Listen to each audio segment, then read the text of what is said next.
اور اقوام متحدہ کے مندرجہ ذیل 6 بنیادی ادارے ہیں. یہاں پر بھی شارٹ کوشچن بنے گا, اقوام متحدہ کے اداروں کے نام لکھیں تو آپ یہ 6 نیم لکھیں گے. اسی طرح پوائنٹس بنا کر جنرل اسمبلی ہے پہلا, پھر سلامتی کونسل ہے, اس کے بعد تولیتی کونسل ہے, معاشی اور معاشرتی کونسل ہے, بین الاقوامی عدالت انصاف ہے, اور سیکریٹریٹ ہے. یہ 6 پوائنٹس جو ہیں یہ آپ کا شارٹ کوشچن. اب جنرل اسمبلی کی ذمہ داریاں بیان کریں. یہاں پھر شارٹ کوشچن بنتا ہے جنرل اسمبلی کی ذمہ داریاں بیان کریں, تو یہ یہاں پر میں آپ کو بتاتا ہوں کہاں سے یہ آنسر ہوگا, اس کو پڑھتے ہیں. جنرل اسمبلی اقوام متحدہ کا سب سے بڑا ادارہ ہے. تمام رکن ممالک کے نمائندے جنرل اسمبلی کے اجلاس میں شریک ہوتے ہیں. اس کا اجلاس ہر سال ستمبر کے مہینے میں منعقد ہوتا ہے. یہاں سے اس کا آنسر آپ لکھیں گے. سلامتی کونسل کے غیر مستقل ارکان کا انتخاب کرنا, معاشی اور معاشرتی کونسل کے ارکان کا انتخاب کرنا, نئی ریاستوں کو رکنیت دینا اور کسی ریاست کی رکنیت کو ختم کرنا, اقوام متحدہ کے بجٹ کی منظوری دینا اور دنیا بھر میں امن کے قیام کے لیے اقدامات کرنا وغیرہ اس کے فرائض میں شامل ہے. یہ ہو گیا آپ کے آنسر اس کا. کہاں سے؟ سلامتی کونسل سے. یہاں سے جو آپ یہاں سے لیں گے اس کو, سلامتی کونسل کے غیر مستقل, یہاں سے آپ لیں گے اس کو, یہاں تک اس کا آنسر ہوگا جنرل اسمبلی کے فرائض بیان کرنا ہے کہ اقوام متحدہ کا سب سے بڑا ادارہ ہے جنرل اسمبلی.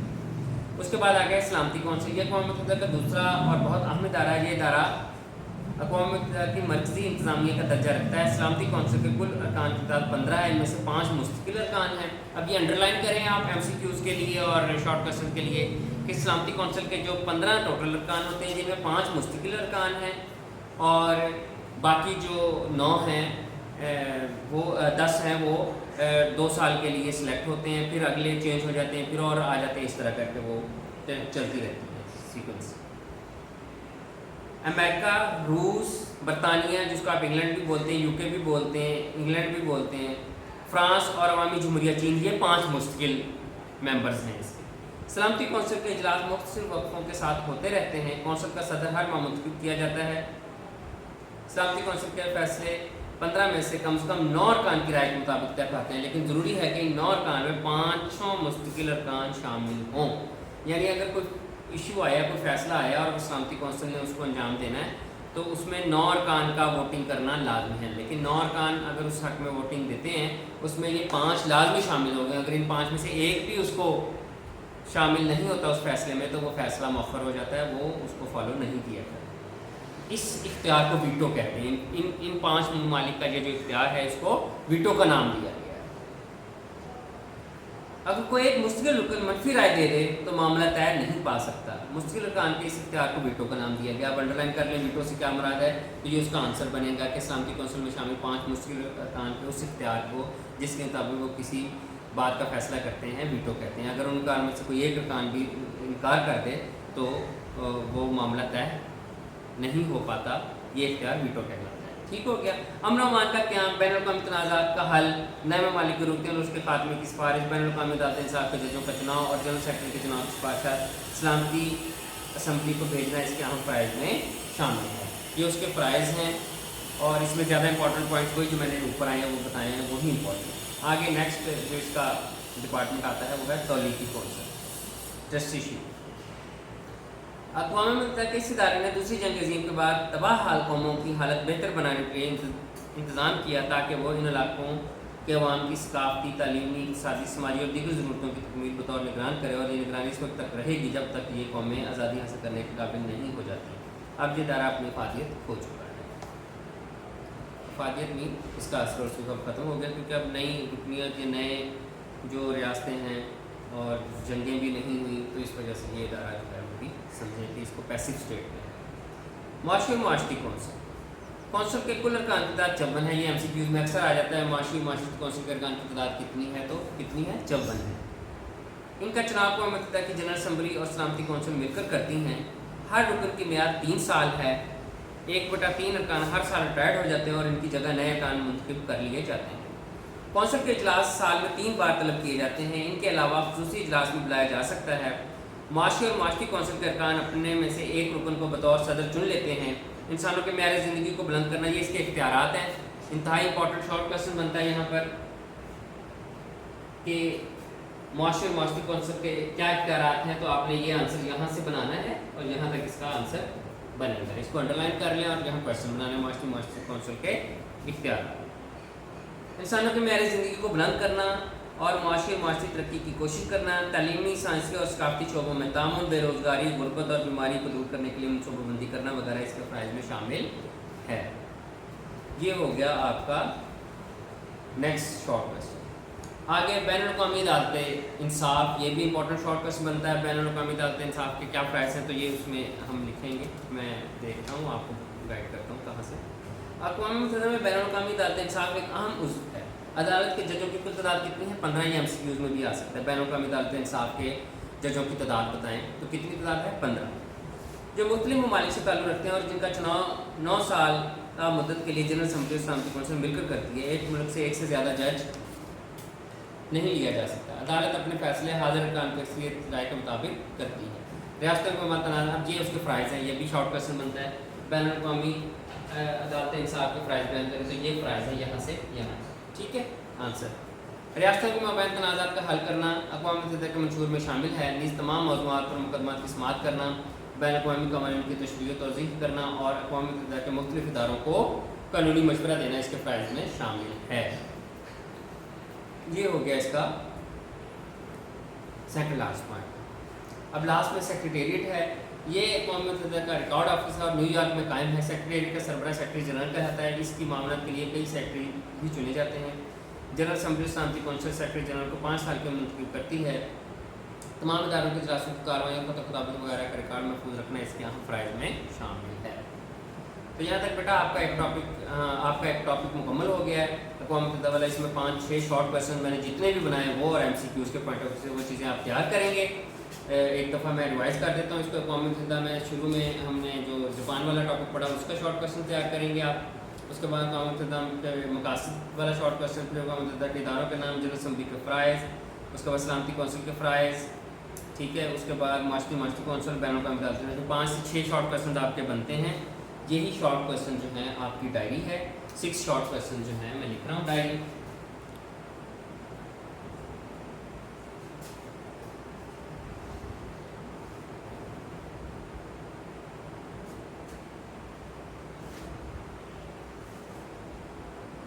شارٹ کوسچن جو ہیں وہ آپ نے لرن کرنے ہیں۔ یہ شارٹ کوسچن آپ نے لرن کرنے ہیں، اور اس کے علاوہ جو آپ کو نوٹس میں نے دیے ہیں، بہت سارے بچوں نے وہ نوٹس والی بک لے لی ہے، اس میں بھی بیٹا یہ شارٹ کوسچن بنے ہوئے ہوں گے۔ اس میں سے آپ کو طریقہ مل جائے گا کس طرح آپ نے اس کو ہیڈنگ بنا کر تیار کرنا ہے۔ تو انشاءاللہ پھر نیکسٹ لیکچر میں ہماری ملاقات ہوگی۔ بہت بہت شکریہ، اللہ حافظ۔